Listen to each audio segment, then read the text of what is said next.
Welcome one and all to the Back of the Nest Preview Podcast. I'm your host Terence Ford and it's Albert and Sam, and we're building you up to our trip to Turf Moor, where Patrick Vieira's Flying Eagles are looking to put another 3 points on the board.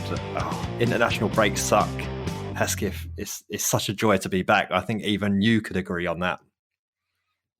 Yeah, because I hate international football more than I hate thinking about Palace winning. Well, it's a good job we don't have loads of international content on this podcast tonight. More of that when we get to it. Albert, you seem in a very glum mood today. No, I'm not glum. I'm just, I was desperate to have a beer and I had to wait for you lot. And now it's definitely too late to have this rather large beer. I'm thirsty. I want a beer. What about you? You want a beer? So it seemed to come out of a nice glass bottle there. It's unusual for you. Yeah. It's beers that sound like footballers. I've got a bottle of Angelo Peretti. Does sound like a footballer, to be fair. It does sound like a footballer. It's a premium lager. It's got 4 hops in it. I don't know how many you normally get in a Heineken. 4 whole hops. 4 hops. Mine's got 3. What hops has it got? Let's have a hop off. Oh, for fuck's sake. Barley. Malt. Hang on a minute. This is a lie. I can count 3 and 2 of them say barley. Sure. Barley, malt, barley and hops. And then it says, and you think, oh, that's nice. Look, it's sort of this artisan, I'll say artisan, slightly nicer artisanal Italian beer. On the back it says, brewed and bottled by Carlsberg.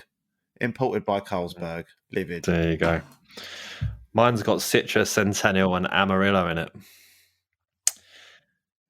This might be up your street though, Hesketh.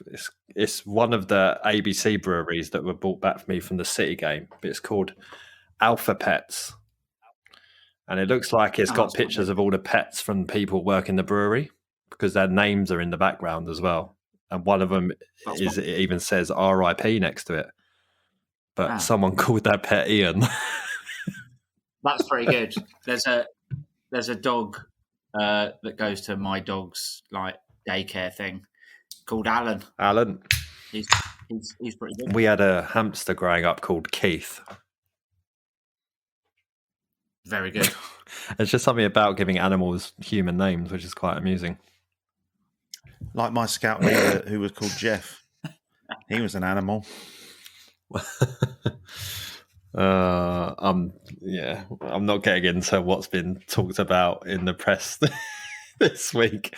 I've got myself properly miserable in the last couple of weeks reading the news. Why did I start reading the news? The world's a grim place, man. Really, really grim. And I'm going to bloody Burnley. Well, even more grim. And I'm sure you'll be drinking in the cricket club pre-match as well. Yeah. If DR gets us there on time. If DR gets you there on time. Indeed. Right. It's a bit slightly old news, but it's been a couple of weeks because of the international break. But fun with Brighton Brawlers. We've got to talk about the Brighton Brawlers. Now, for anyone who didn't see this, who was living under a rock on social media for a few days, a very prominent Brighton Twitter account called We Are Brighton tweeted, seen lots of people complaining about the atmosphere at the Amex. What can we do to improve it realistically? To which the response that got a lot of traction was, it starts with the club owners, management and people running the stadium. Allow a section to be rowdy and let them have banners or whatever. Maybe call them the Brighton Brawlers and then have the away fans within a safe proximity. Now, part of me, Hesketh, thinks this must be a Palace fan posing as a Brighton fan. It's so ridiculous. And then it goes on for them to say that all the words to the chants should be put up on the screen. It's like going into American territory here. Yeah, I've been to a game at the Amex where they have Sussex by the Sea lyrics put on the screen. I mean, that's bad enough. It's a terrible song, and they still need the words up to sing it. Well, they famously had the lyrics on the clackers as well, didn't they? That must have been the playoff semi-final. Yes. Yeah, they had it so everyone could read it. So all the Chelsea and Arsenal fans in attendance knew what the lyrics were. And we know how well that day went, don't we? We do indeed. Tears, literal tears dripping down the clapper. Who are they proposing they brawl with? I don't know. No. Especially if one of the caveats is that the away fans are kept at a safe distance. Cool. Well, I was actually when I was in the box of Wolves and I was next to the away fans. I was reminiscing a lot about the away fans being next to blocks A, B, and C at a Homesdale. Missed those days. Did you throw a falafel at them? No, there was no falafel. As I told you, I had confit and duck à l'orange. It was that. Are you gonna give them credit where credit's due? Seeing as you were dubious and skeptical over. Yeah, that's right. So that was the last. That's a good point. Actually, I should touch on it. It was good. It was much, much better. They've changed it to a buffet style, which I imagined it was always meant to be. But COVID at the Arsenal game meant that they couldn't do it. But yeah, it was much, much better. The food was good. It was there, warm and on time. The beers were flowing. Actually had a few Wolves fans in there as well, which made for some good laughs. They took it in all good spirit. We had Darren Ambrose before the game. We had Alan Smith after the game. So yeah, it was much, much better experience. And for a once every few seasons with like, I don't know, a loved one or a few family members or something, it might be worth doing. But you know, I won't give up my seat in the Homesdale for it. That's for sure. I'm not sure I love anybody enough to put them through that. Yeah, I can't remember how much it was though. Like we paid for it so long ago, and because we were seeing it as a one-off. The only time I've had to do something like that was we had tickets for the direct. My dad had tickets for the director's box. I think it was when we were in the Premier League, the Simon Jordan time, and it was all a bit last minute. And I got to the ground, and my dad was like, "Oh, you need shoes." So you can't be bowling in your trainers. And I don't know if you noticed, when you walk back down towards Thornton Heath, you go past the Tasty Jerk. When you get to the mini roundabout to turn right up the high street, there's a shoe shop there. It's a shoe zone, isn't it? No. It's right on the mini roundabout. Shoe zone's on the high street. Okay. It's like you go left, you turn right. Now, some people might know where this is going, but I went into the shoe shop and it was like, you got to buy a pair of shoes. And it was like, we were running late and it was like, oh my God. Okay, well, I don't want to anything cheap. I think the cheapest pair of shoes was like 50 quid. So it was like, get a pair of brogues or something. At least I could wear them for funerals, whatever. And like, yeah, just give us those in a size 10, please, sort of thing. Rushed them through, shoved them in a box. I don't know what I did with my trainers, but I put these shoes on outside and did them up, and then became apparent that they were like really wide and weren't staying on my feet, and we were in a hurry running to the ground. And then it was like, what the fuck are these fucking shoes? And then if you actually look, if you're not in a hurry, the shoe shop is an extra wide. It's a specialist extra wide fitting shoe shop. You walked in. They took one look at you when he's got wide feet. Yeah. It's a specialist shop that specializes in wide shoes. So I was like, not running down the Homesdale Road. I was like fucking running down the Homesdale Road in scuba shoes, and I've still got them somewhere, but I've never worn them since. Completely unsuitable. They're like square, almost as wide as they are long. I've got to look this up now. Yeah, you look at it. I can't remember what the shop's called. Listen, the service is very good. I'm not knocking the shop, but it only sells extra wide fitting shoes. So if you do get caught out and you need a pair of shoes to get into Selhurst, I would go a bit further up the road into Shoe Zone on the high street.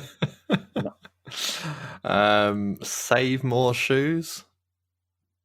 Yeah, that's a little tiny one on the White Road. Yeah. Shop. Yeah. Niche, very niche. There's one review on the internet of this shop, and they've given it Oh, it's probably They've given me. it 8 out of 10. It's Gary from Bermondsey. A good place to go for wide-fitting shoes. Yeah, pretty much. That's all he needs That's all to he say. needs to say. That's what it says on the tin. Nearest alternatives are Shoe Zone, Franco Shoes, and Kiss My Shoes. That's not even a pun, is it? These are all with Selhurst Road, High Street, Thornton Heath, and London Road, Thornton Heath. If only I'd known about Kiss My Shoes. No reviews on Kiss My Shoes, unfortunately. No. Well, next time I'm caught short for a pair of shoes, I'll go there. And also no reviews on Shoe Zone as well. It's just Gary from Bermondsey. He's the only one who's bothered. So there you go. Tune in next week for school uniform shops in Thornton Heath. Whoa. Why? Oh, because it's the one you always see when you go up towards the Tesco on the corner. And I'm always looking in being like, oh, which school is my kids going to go to? Oh, I see. Yeah, come on. Just beyond the Wimpy. You know, that talking to The reviews, shop, not the school that your kids are going to go to. that's a good segue into like a Venn diagram of what we're talking about, reviews online and Wimpy, where I went to a mate's birthday and got really pissed, and at some point took Vanessa's phone and wrote a review of Wimpy, Stretham's Wimpy, because Wimpy's is brilliant, obviously. Completely forgot about it, and periodically, this is like 5-6 years ago, periodically she'll get emails to a Gmail address saying 50 people found your review useful. Boring. Oh, sorry. Well, it wasn't boring. And I'll tell you what it was. Capital letters, and it just said Wimpy Boys, and that's it. Hang on. Are you Gary from Bermondsey? Listen, a wide foot needs a wide shoe, all right? I need people to know. 8 out of 10. I can't. Unfortunately, I can't find your Wimpy review. Oh, they've taken it down. It's just difficult to find. Tis all. We've gone so past the Brighton Brawlers now, we can't even go back to it. We'll let you deal with that yourselves. Just could you imagine some of the lyrics to the Palace songs on the big screen above the White Horse? Don't think they could go on there. We still won't get that Edward one right now, I'll tell you that much. Hesketh, as I mentioned to you pre-recording, I found your burner account. Yeah, this is news to me. I'm interested to see where this goes. Now, mate. this isn't your burner account. There is a Twitter account called @other14, the other 14. Mm-hmm. And they posted up a stat of the most progressive yards carried from the other 14. So this is teams that are not in the top 6 that are in the Premier League. So taking out your traditional top 6, it looks at who's doing best. And in the game against Wolves, number 1 and number 2 were Anderson and Gay, who most progressive yards carried 260 for Anderson, 240 for Gay. Now, bear in mind, we've won 2-0 against Man City, and we just followed it up with a 2-0 against Wolves. The tweet underneath is from a Palace fan that says, the trouble is, all those passes are either sideways or backwards. Now, except from the fact that this is talking about yards carried with the football, and the word progressive is included within the title, someone's come back to him and said, it literally says progressive in the title. That means going forward. And he just read that. Thanks. How does he feel about pressures? Well, we've got to work our way through all these stats lists, to be honest. I don't know, Hesketh, how do you feel about pressures? I don't like it. Passive, that's what I like. Passive. But again, it's just, fundamentally shows again the psyche of our fans, where it should be get it forward fast, quickly, long, like none of this breaking through the lines from dribbling out from the back. How dare you? How dare you pass around the other team? Must have been some more pressure in those wide-fitting shoes. How many socks to fill up those shoes? I don't know, mate. I literally wore them for that afternoon, and then they lived in the boot of my car for about 3 years. And then when I got rid of that car, the extra wide shoes, I think, went in the bin. Oh. Couldn't even give it to someone. I don't know anyone with elephant feet. Do you like sometimes my kid puts on either my shoes or my wife's shoes and walks around in them? You could have just. It was like that. Honestly, you should have. I mean, my dad and my brother sprinting up White Horse Road to get to the ground, and I'm like, wait, because they're slipping off. They're not staying. I'm trying to run with my toes like bent, so they stay on. It's a shame, because if he was coming down to Homesdale, you could have just sat in it and used it as a sled or something.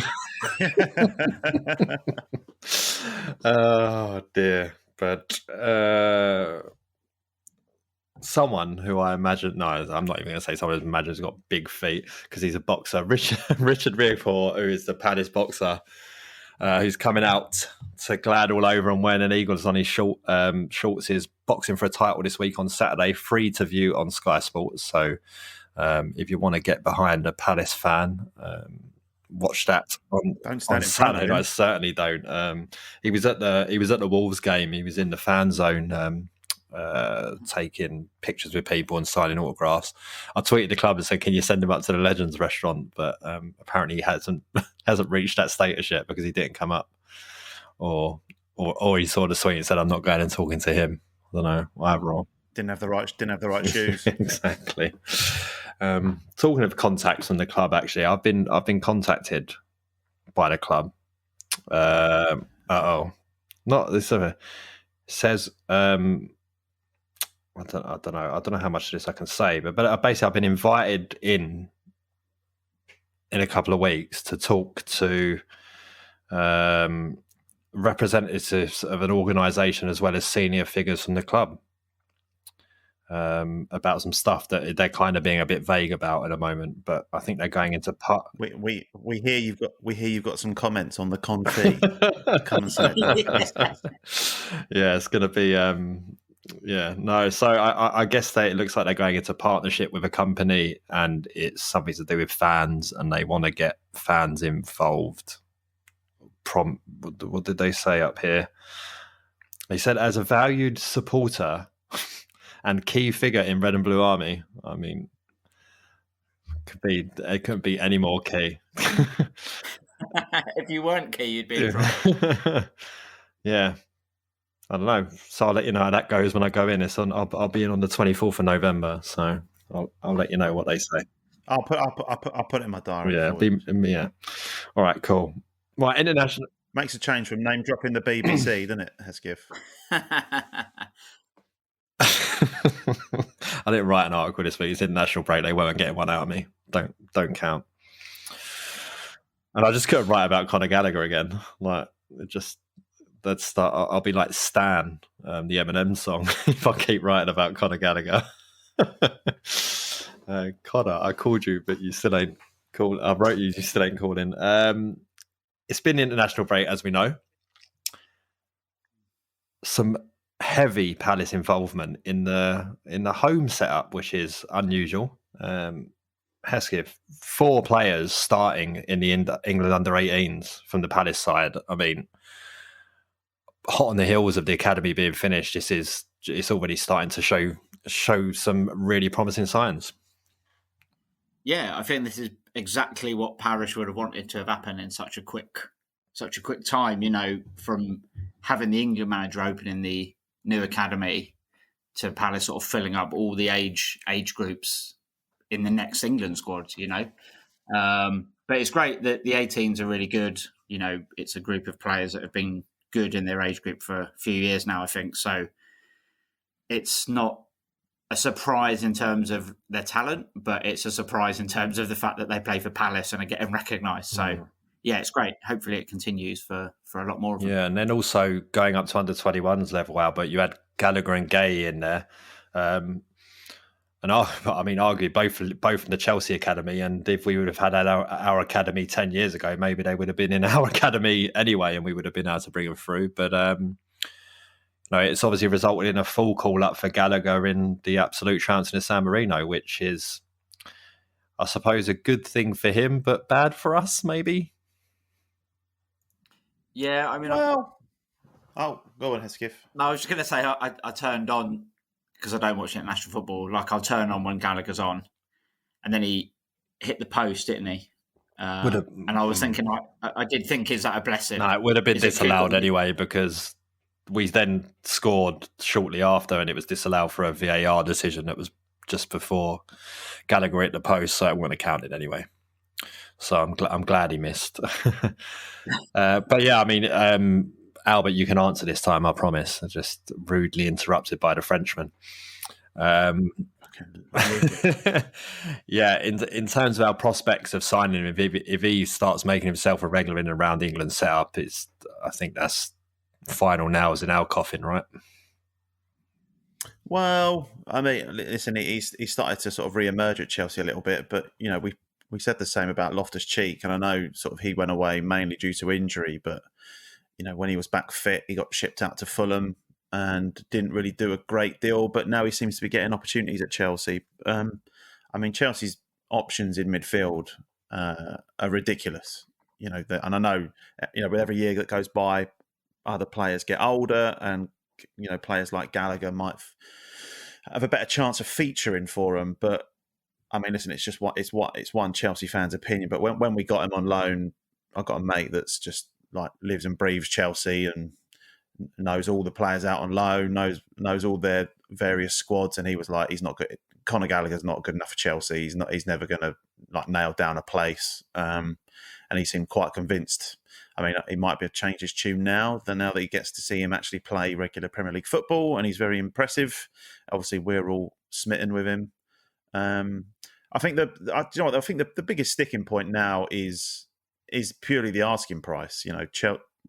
What did Chelsea want for Loftus-Cheek when there was talk that we might go in for him? It's probably 40 million, and you can probably say that Conor Gallagher's already had more of an impact, like an obvious impact. Loftus-Cheek was great for the last sort of 10 games, but Conor Gallagher's come in and instantly made a name for himself, got an England call up, and if he carries on the way he is, you can probably add like £250,000 every week to the asking price. So, but yeah, I'd love it to happen. It's whether we can make the numbers work, and he's got to make a decision as well. He might not want to stay. He might want to go back to Chelsea and push to play in a team that challenges for Champions League. Well, I mean, he's a boyhood Chelsea fan, grew up, and his dream is to play for Chelsea. I mean, technically he has. So, maybe, but I don't. Done that one, mate. Yeah, I don't know. Like, I think for him, he's gonna want to push himself and try and get into the Chelsea setup. He's going to back himself and believe he can do that, but. Hopefully, we get another loan season out of it next season. But as long as a year and a half is a long time in football. Anything can happen. You never know. About 3 Chelsea managers can happen in about a year and a half. Yeah. So. I mean, they could go and sign anyone as well, right? So if they decide that someone becomes available, all of a sudden they decide they're going to go and get him, and it completely blocks his pathway, then you never know. It might not make sense, and then Chelsea sell him to us with a first refusal, because then they can just get him back whenever they want at that point, So that's the only way I can see it happening, is that they bend us over a barrel and we basically get a really terrible deal out of it, giving them a lot of money and giving them first option to sign him back. But I think Palace fans will take it at this point in time. But as I say, it's still a long way to go in the season. But I mean, he's some player. He stepped onto the field for England the other night and looked like he'd been playing there for years with everyone. It was quite the sight to see. Not in terms of the opposition they were playing against, but just the way that he moved around the pitch. He completely looked like he belonged. So very, very impressive from him. Gay scored for the under-21s in a defeat. He came off the bench. I mean, that team was obviously heavily changed because they'd lost Smith Rowe, they'd lost Gallagher to the first team, and this was only a friendly, but he scored a goal, so that's got to be good for his confidence. And Hesketh Southgate has talked about between now and the next international break, he's going to be having an increased focus on Gay, Gallagher, and Tyrick Mitchell, who's not represented England at any level. So the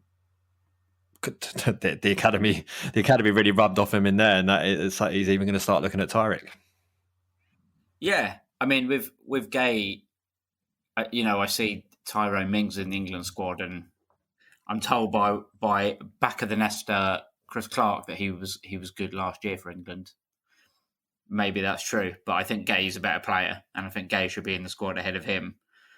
Maybe if there was a place for stamping on people's heads, then yeah, get Mings in the squad. But as a player, I think Gay, I think he's quality, and I think he'll certainly be in the England squad in years to come.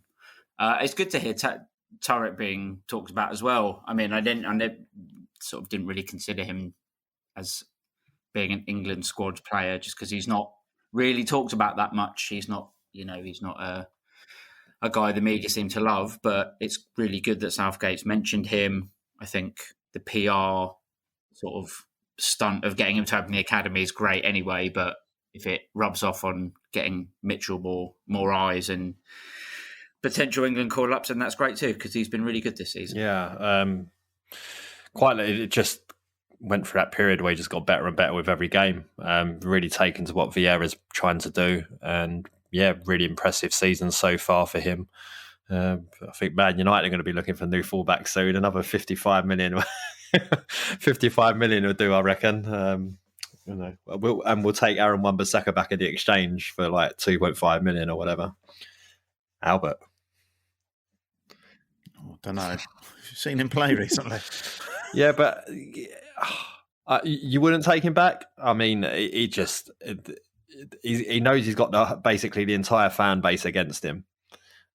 It's all gone to shit there anyway. I mean, yeah, of course. I mean, not if it's going to cost us 50 million quid, but yeah, listen, on paper, would I want Aaron Wan-Bissaka back in a Palace shirt? Yeah. Yes.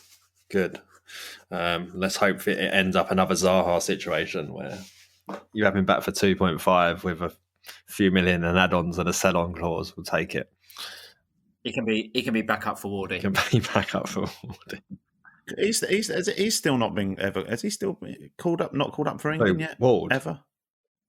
No, what? Yeah, it's an outrage. No, Wan-Bissaka never got. Not even been in a squad.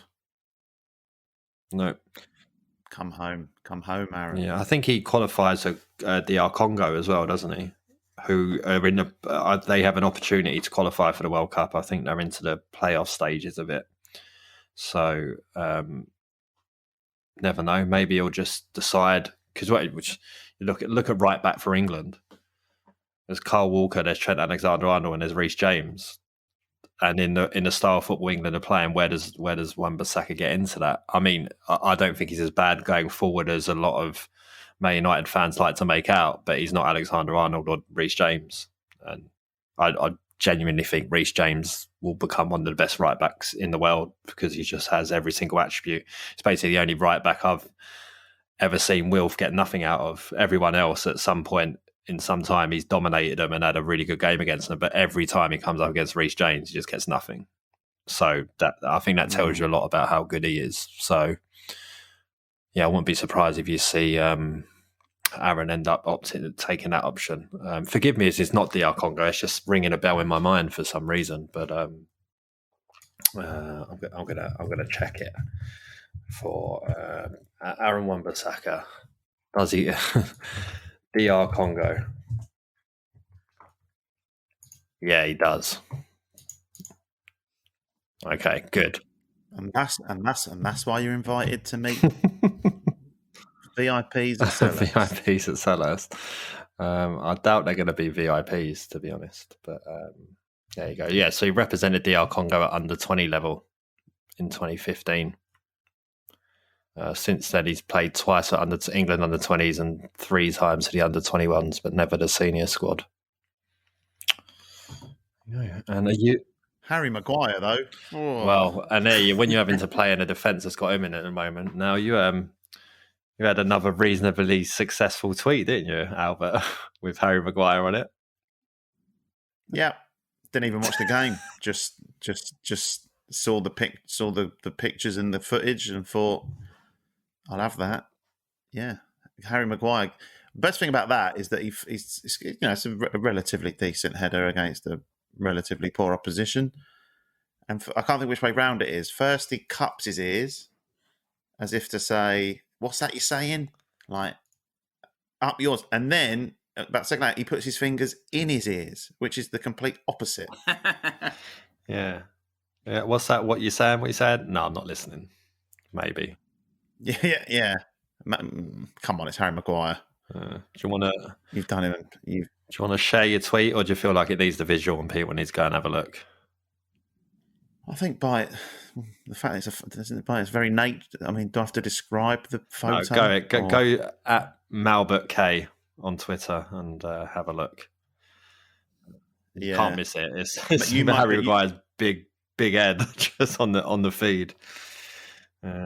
You could be the 206th person to like it if you go and look at it right now. If it gets to 300 likes, I'll go live. Okay, live. You can set up what can you set up on Twitter now? Like you can do something. You can not a shop. I don't know. There's this new function on Twitter, a space or something like that. You can set up where I think people can come and talk to you or something. Is it like a cameo video, like my one from General Lee? No, I think like you can invite your fans to come and have a live interactive session with you. Get DR on there and have Albert as a guest. that'll get the people coming in. Anyway, talking of big heads, Christian Benteke, goal and assist during the international break against Estonia. Had a really, really good game in that one. Could have had a hat-trick, like very, very unlucky, hitting the woodwork again. This seems to be his favourite pastime this season. Brilliant header. Think Everton away when he curled that header in. Basically recreated that, except it just hit the post and came back out. Looking really, really sharp. Good for him. What else we had? Zaha's had his birthday since we were last on. What's that make him now? 29? Mm-hmm. Mad, isn't it? How's Wilfried Zaha 29 already? We're getting old, boys. Yeah. We are getting old. Before his birthday, he will not, unfortunately, be getting World Cup spot because Ivory Coast lost to Cameroon in Wilf's absence. Hesketh Zaha, there was rumours that he said he didn't want to play for Ivory Coast anymore. He's come out and kind of squashed those and said that he does still want to be involved. He was a bit homesick for this one. But talk about pick the worst international break to give a miss when it's integral for your country qualifying for the World Cup. Yeah, he might not have a choice about whether he plays for him anymore now. Well, poor old Wilf. I mean, it's all right. I don't mind.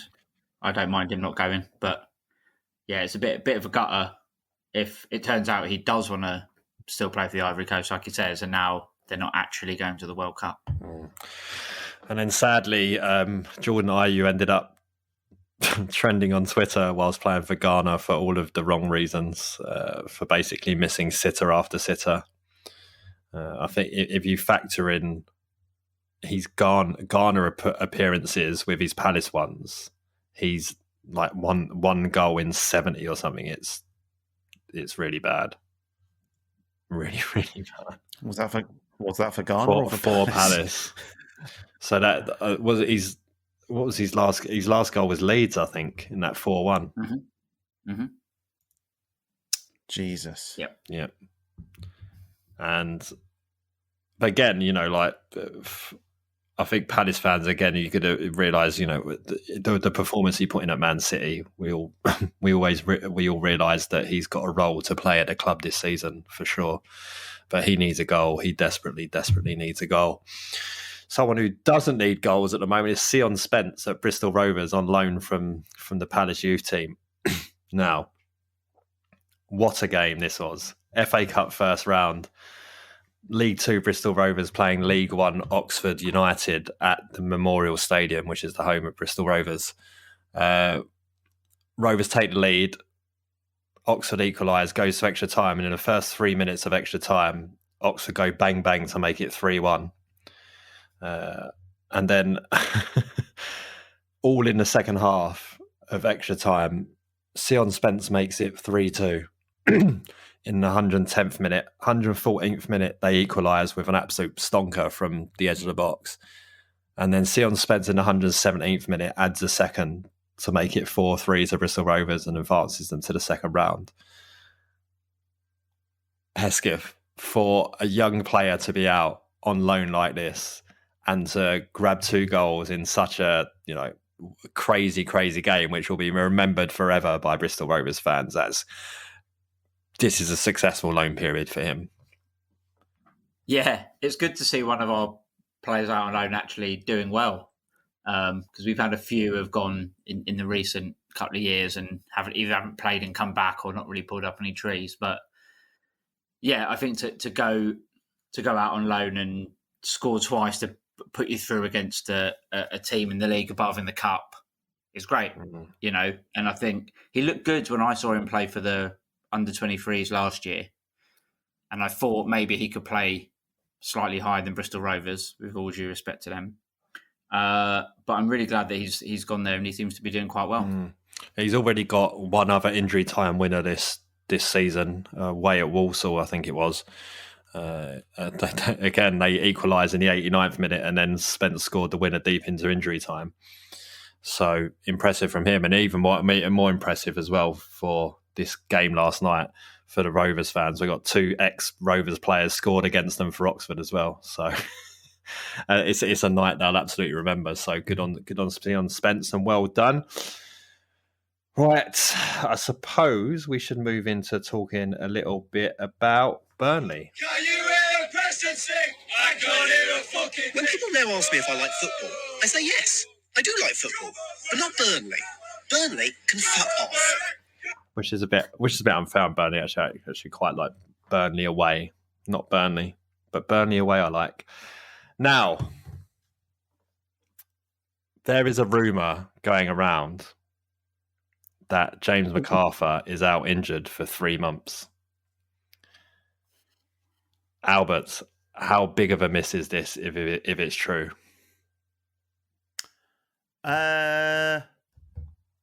Big miss, because obviously he's been integral in our run of form, and he is the peak, all bar scoring goals. When he had that little purple patch a few seasons ago, all bar goals, he is like peak James McArthur at the moment.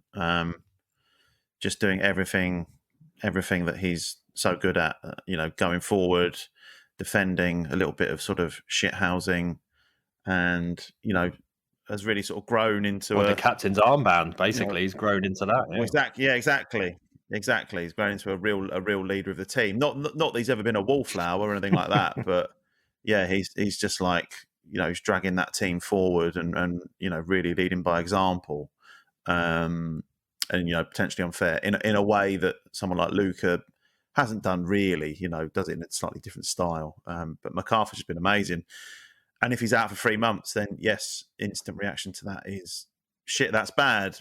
However, if the other rumours are true and Eze's closer than we all first feared, then I'm not saying it's a good thing that McArthur's out, but it certainly becomes more palatable if Eze magically appears in the starting lineup. I don't know necessarily how that works in terms of balance. Obviously, McArthur does a lot of the dirty work, and Eze's not really there to do that.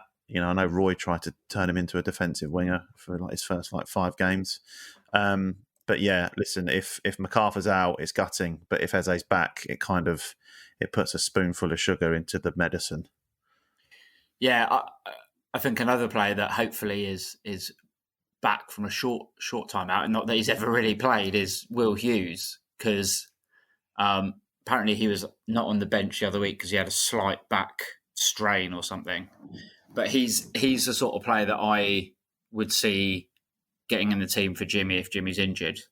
I kind of thought he'd play a little bit further back, but I read somewhere, maybe on The Athletic, that Vieira sees Hughes as a player who's going to sort of compete for the roles that Gallagher and McArthur has. So if that's the case and he's fit, I'd like to see him in, especially, if you play a team like Burnley who are quite physical, and you sort of need someone to get stuck in and be a bit of an arsehole to him. I think Will Hughes is quite capable of doing that. So hopefully he'll pop up soon. But I think Jimmy not playing for 3 months, if that's true, is a massive blow, because even if he hadn't played every game in those 3 months, he's such a big player for us that we're definitely going to miss him. Yeah, absolutely. I mean, I suppose the other option is to get Eze in as well, is to drop Gallagher a bit deeper. And he did for the first 15, 20 minutes he was on for England. He played as the deepest line midfielder for England.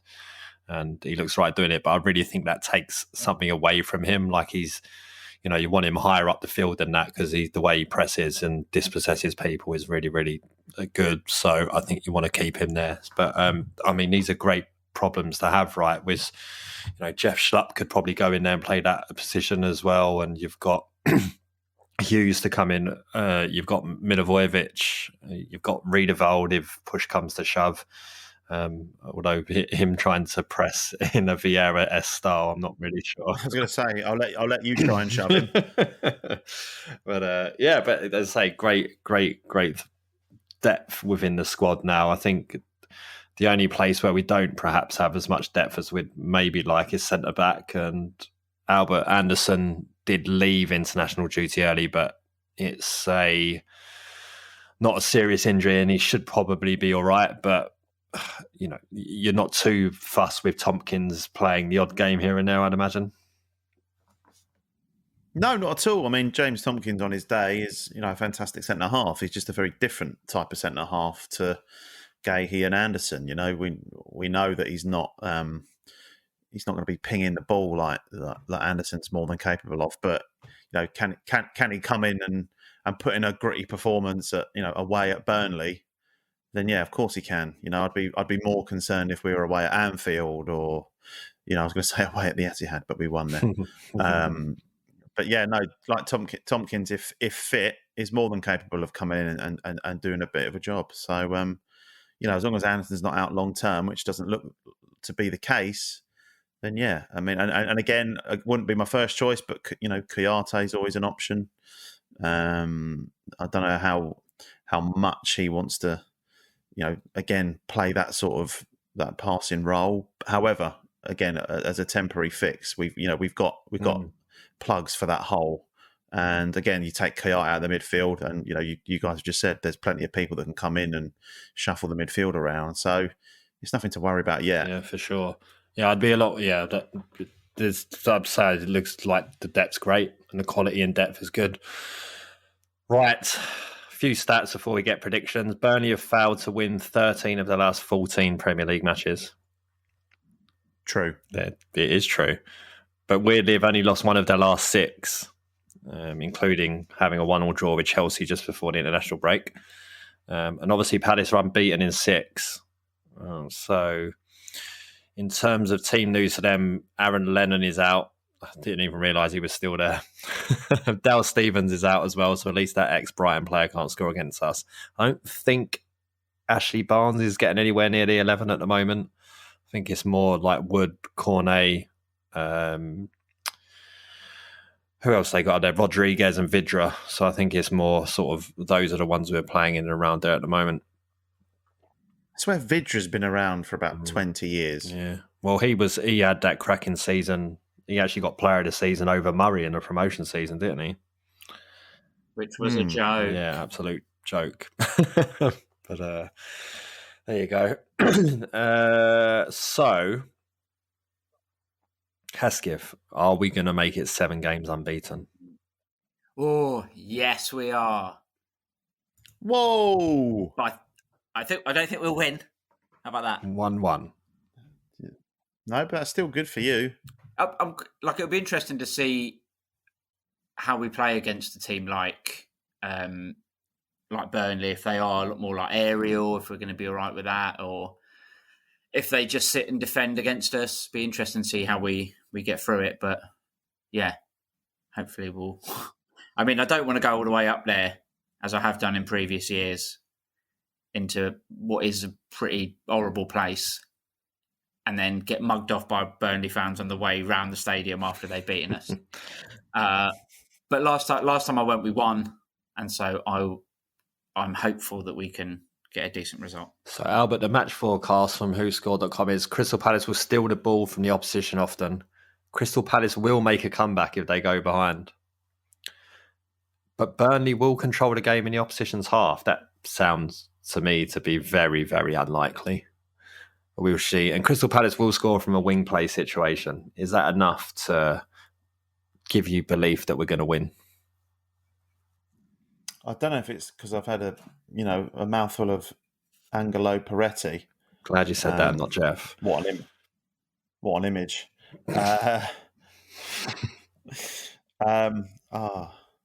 Anyway, yeah. I'm confident. I'm not going to use the word smash, but I think we're going to do them. Have you got the dice?